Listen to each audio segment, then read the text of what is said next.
Hey, hey, hey. Chris Watson here. Super excited to kick off this LinkedIn Live, compel your audience. And I'm really excited because I have been planning this and working through this for a really, really long time, trying to discover what is it that I want to talk to people about? What is the conversations that I want to have? And this is it. How do we quit boring our audiences? How do we help compel them through our communication? So let's dive right in. I want you to think about that in every conversation that you have, no matter if you're an executive leader or you are a entry level employee, we all have audiences that we are trying to compel. We have audiences that every single day that we're talking to, we're trying to get them to feel or act or to think a very specific thing after our conversation. And we want to make sure that it's compelling, that it's not boring, that it's not white noise, that it doesn't sound like every other person that they talk to.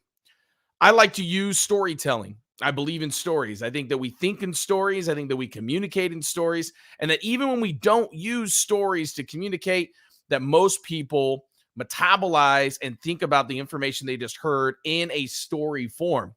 So let's dive right in. Number one, we should always be thinking about in order to compel our audience is what is our audience's story? What is their story? What's the story of the audience that I'm talking to? Now, in your world, your audience may be internal, might be external. It can be a customer, it can be a prospect. If you're a leader, it can be someone that's on your team. If you're an executive leader, it can be a manager or a leader underneath you. No matter who the audience is, we must understand their story. We have to understand their life, understand their present moment.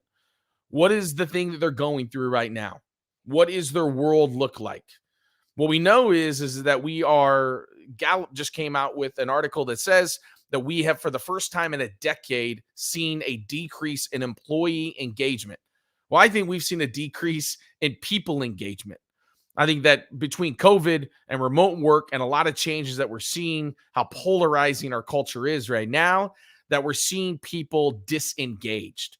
So I would tell you to think about my audience, why are they disengaged? What is going on in their world? What is their story? What is their situation? What are they thinking about? What are the problems they're trying to solve? So that's number one. We have to know our audience's story in order to actually compel them and not sound like everyone else, not sound like we have an agenda. Typically, what we do is we like to tell people our story, our vision, the problems we're solving. And I do this just like everyone else. We struggle with this at times that we like to dive in and say, hey, let me tell you about me and my company and the problems we solve and my product and my service. But I will tell you, you'll have more better results in compelling them to think or to do or to act or to feel in a certain way if you lead with their story and try to find alignment.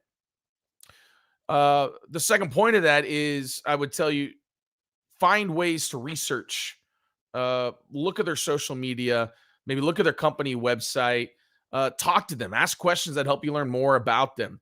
Really, as my buddy Dale Dupree in the Sales Rebellion talks about, be a wanderer of your community, be a wanderer of their community. Look into their community, dive in, and really see who are they, what are they about, what do they love, what's important to them. We see that resonates far more than me telling you or telling my audience what's important to me. Number two, how do we communicate to them in a way that actually compels them? Well, when we think about what it means to compel, it means to encourage, to drive, to be a force that motivates someone to take action, to do more than they had thought that they could do before, to potentially look at the fork in the road and because of the conversation that we're having, choose the way or the information that I've given, that I have told you. So if we want to compel our audiences, we have to know our audience, and then we have to communicate to them according to where they want to go. My good friend Torlando Hakes likes to talk about that we are trying to compel the audience to a better future with a magic elixir. So if we can consider what is the story of our audience and what is the future that they want, we now can communicate them in a way that compels them because we're talking to them about the future. We're talking to them about this future that you may have for them, whether it's a product, a service, a relationship, a partnership, whatever that might be.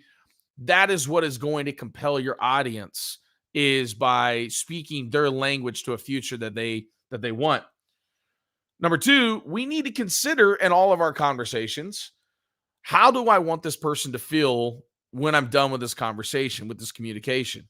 How do I want them to act? What's the action that I am hoping to compel them to take? And where do I want their mindset at when this communication's over? Now, let's look at this on a macro level as well as a micro level, because I think it's important to talk about.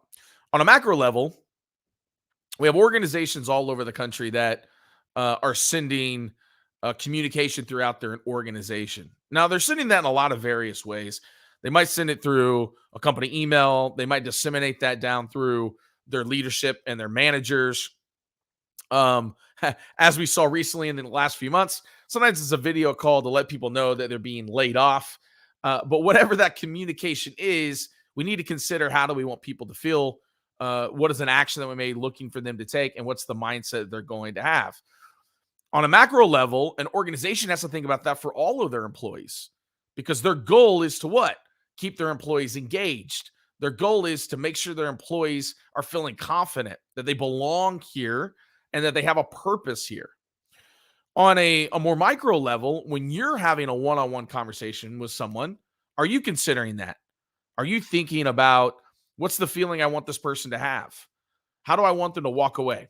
I'll tell you, in every conversation that I've ever had as a person, as a leader, as an individual, I always like to think about, how is this person? How do I want them to feel when they leave?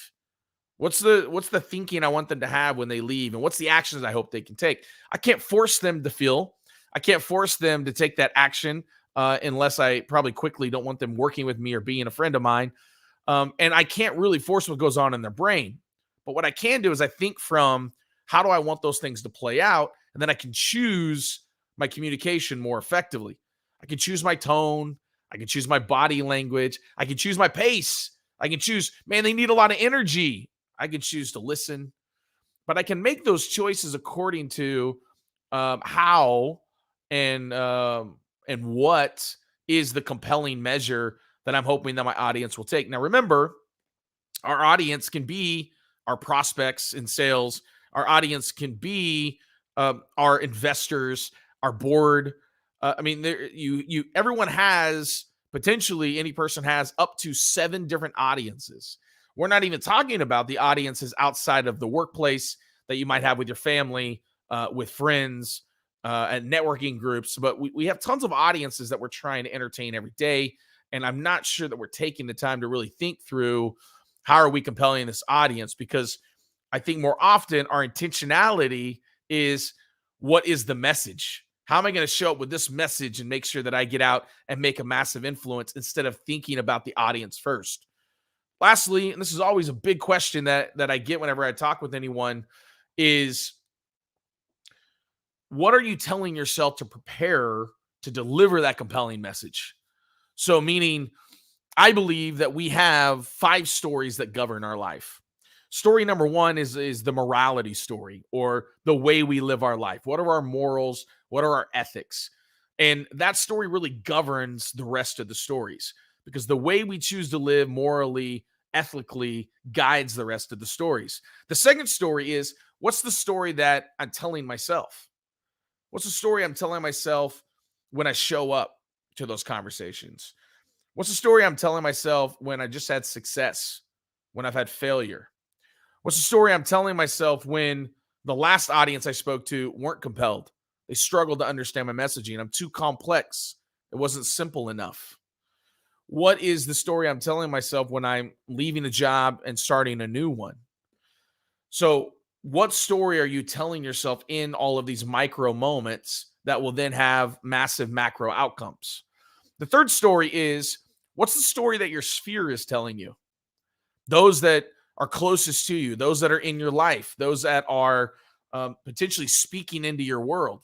And does that sphere actually care about my life, about my success, about my status? Why are they in my sphere? So when we start thinking about that, we can see that a conflict arises. My sphere may be telling me a story that myself is telling the opposite story. And if that's occurring, then now we have a conflict and we got to decide, who am I going to listen to? Do I need to listen to my sphere? Do I need to listen to the story that I'm telling myself? So we have, once again, we have our morality story, the story we tell ourselves. We have the story from our sphere, and then we have the social story, which I think we have seen ramp up during COVID and work from home and lockdown, that people are tuned into social in a different way than they ever have been. Whether it might be a social influencer, whether it might be an expert, a book, a podcast, a specific medium such as Twitter or TikTok or whatever it might be. So when we think about those, we have to think about what is the social tune in, because that has effects. Depending on whether I'm reading, let's say a Kendra Hall book, Choose Your Story, Change Your Life, or I'm reading, a Donald Miller book, or I'm reading, a different book, Hunger in Paradise by Rasmus Ankerson. Those books, those influencers, the people that I'm listening to, a Joe Rogan podcast, will have an influence on the way that I communicate. So just know that whatever you're tuned in socially is going to have an impact. It's going to have an effect. Then lastly, the last story is, what story are you sharing? And we need to be thinking about that when we share that story, that's part of our communication. It's verbal, it's nonverbal, but we're communicating it in a way to people that it's how we show up. And we need to consider, how are we showing up when we communicate? Are we confident? Are we present? Are we present in the moment? Are we present where our feet are standing when we're having that communication? And then a big one, and I don't know if authentic's the right word. I think transparent's a better word. I think many times our communication tends to feel like, or the question mark of our audience is this really for me or is this for them? And so when we think about those three things, if you will focus on, what is the story of my audience? How do I communicate in a way that's compelling by making sure I'm considering the feeling and the action and the mindset I want them to have? And then lastly, what are the 5 stories that are governing my life so that I can show up confident, I can be present, and I can be transparent? Now, I want to take a minute here to talk a little bit about vulnerability. This is the last piece. I think too often when we are communicating, we want to show up with a massive amount of authority and of control and of almost breeding this, I know everything and I'm here to serve you. And I think that we need to really think about this, probably overused word, but of vulnerability. This transparency word, this word of saying, I want to be real in the moment, to say, I don't have all the answers. And that's actually why that I'm having a conversation with you. I heard a story yesterday that there was a time when they were trying to take Henry Ford's company away from him. And he was in a court of law. Henry Ford, I think, only had like an 8th grade education. And he's running this massive company. And so he's in the court of law. And they say in the court of law, you only have an 8th grade education. You're running this massive business. What are you going to do when you can't answer a question that comes up? And he said, yeah, I have a switchboard on my desk. That's the answer he gave in court. I have a switchboard on my desk. So for any question that I don't know, I can click the switchboard and I know that there's somebody in my company that has the answer. If we would consider that as a leader, that there's somebody in the company that has the answer, we now are going to begin looking at our audiences in a different way.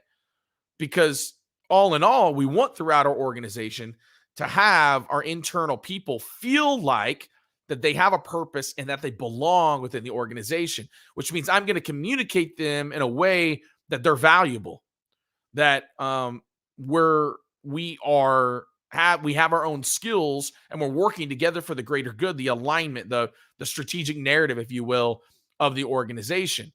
But if they always feel like it's me talking down or me telling them what to do, or that I'm the expert and I know everything and do what I tell you, and there's not a level of vulnerability or transparency or honesty, or being present in that moment and showing them that you care, then you're not going to have people in the organization that, one, want to stay, and that, two, or that aren't going to, what they're going to do is they're going to mirror the communication of the leader. They're going to mirror the way they're being talked to, the way that they are being compelled, or quite frankly, the way they're not being compelled, the way they're being bored, the way that, they feel like you're just like all my other leaders, just following the same script. So if we want our people to compel the external audiences, which really is what drives revenue for our companies, then we have to make sure that internally we're doing a great job of compelling them, of engaging them, of understanding what are they going through, maybe for work from home remotely. What are they going through with how the pandemic's affecting them? Or what are they experiencing if they're not hitting their numbers? What are they experiencing every time they hear a no? What are they experiencing as maybe a salesperson that isn't feeling like marketing is giving them the right leads, or marketing isn't feeling like sales is closing what we're bringing them? Our model's great, or that a leader doesn't feel like they actually belong, that they don't have a say. What I would challenge you to think about is, are you boring your audience? Do you sound like white noise? Or are you compelling your audience? Do you feel like that when people walk away, they feel compelled by what you said, by what you did, by how you showed up? Um, there are a few people in my life that I can say always compelled me. That when I was an audience to them, I felt compelled. One of those probably isn't fair, but I'm going to mention it anyways. Whenever I listen to the band Jimmy Eat World, shout out Jimmy Eat World. Whenever I listen to Jimmy Eat World, my favorite band, I'm compelled by their music and compelled by the messaging. I've always loved it. There's a person that I've heard speak a couple times, and if